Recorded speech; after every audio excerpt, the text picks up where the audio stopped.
അസ്സലാമു അലൈക്കും വറഹ്മത്തുള്ളാഹി വബറകാതുഹു. അൽഹംദുലില്ലാഹി കഫാ വസലാമുൻ അലാ ഇബാദിഹില്ലദീന ഇസ്തഫ. പ്രിയപ്പെട്ട സഹോദരങ്ങളെ, സഹോദരിമാരെ, സ്നേഹനിധികളായ കൂട്ടുകാരെ, ഹൃദയത്തിന്റെ ചികിത്സകളിൽ അഞ്ചാമത്തേത് മഹാനായ റസൂലുള്ളാഹി സ്വല്ലല്ലാഹു അലൈഹി വസല്ലം തങ്ങൾ പറഞ്ഞു, സുബഹിന്റെ സമയത്ത് നിങ്ങൾ ദുആ കൊണ്ടും ദിക്ർ കൊണ്ടും ഖുർആൻ പാരായണം ചെയ്യൽ കൊണ്ടും മറ്റ് സൽക്രമങ്ങൾ കൊണ്ടും സ്വതക്ക കൊണ്ടുമൊക്കെ വിനയാനിതരാകണം. സുബഹിന്റെ സമയത്ത് പല പാവപ്പെട്ടവരും നമ്മുടെ പള്ളിയിലേക്ക് വരും.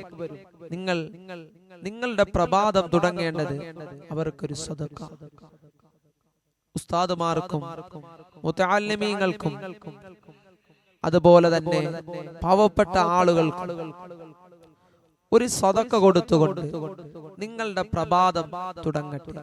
ഇന്നത്തെ പ്രഭാതം നമ്മൾ തുടങ്ങേണ്ടത് ഒരു സ്വതക്ക, അല്ലെങ്കിൽ നല്ല വർത്തമാനം പറഞ്ഞുകൊണ്ട് നമ്മുടെ പ്രഭാതം തുടങ്ങുക. അത് ഹൃദയത്തിന്റെ ചികിത്സകളിൽ ഏറ്റവും നല്ല ചികിത്സയാണ്. ഒരു മുഅ്മിനായ മനുഷ്യനെ നല്ല കാര്യങ്ങൾ പറഞ്ഞ് അവനെ സന്തോഷിപ്പിക്കുക, അത് ഹൃദയത്തിന്റെ ചികിത്സകളിൽപ്പെട്ട ഒരു ചികിത്സയാണ്. ആ സമയത്തൊക്കെ അല്ലാഹുവിലേക്ക് വിനയാനിതരായി ദുആ ചെയ്യുക. ദുആ ചെയ്യുമ്പോൾ അല്ലാഹു റബ്ബുൽ ഇസ്സത്ത് നമുക്ക് വണ്ണമായ പ്രതിഫലം നൽകുന്നു. നമ്മുടെ ഹൃദയം വിശാലമാവുകയാണ്. നമ്മുടെ ഹൃദയം വല്ലാതെ പ്രകാശിക്കും. നമ്മുടെ ഹൃദയത്തിന് വല്ലാത്ത കുളിർമയാകും. അപ്പോൾ ആ സമയത്ത് നമ്മൾ വിനയാനിതരായാൽ, അല്ലാഹുവിലേക്ക് അടുത്തു കഴിഞ്ഞാൽ നല്ല സമയമാണ്. എല്ലാ ചിന്തകളിൽ നിന്നും ഹൃദയത്തെ നല്ല ഒരു ചിന്തയിലേക്ക് കൊണ്ടുവരാൻ പറ്റിയ നല്ല ഒരു സമയം, അല്ലാഹുവിലേക്ക് അടുക്കാൻ പറ്റിയ ഒരു മൂടുള്ള സമയം.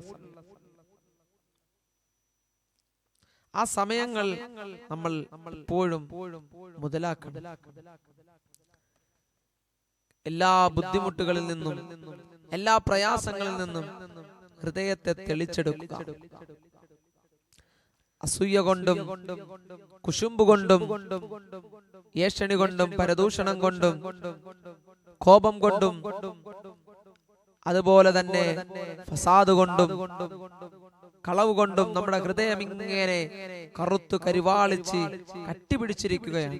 ആ ഹൃദയത്തെ മയപ്പെടുത്താൻ അഞ്ചാമത്തെ കാര്യം, അല്ലാഹുവിലേക്ക് പ്രഭാത സമയത്ത് വിനയാനിതരാവുക.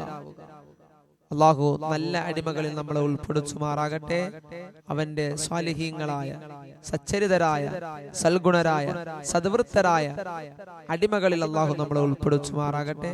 അസ്സലാമു അലൈക്കും വറഹ്മത്തുള്ളാഹി വബറകാതുഹു.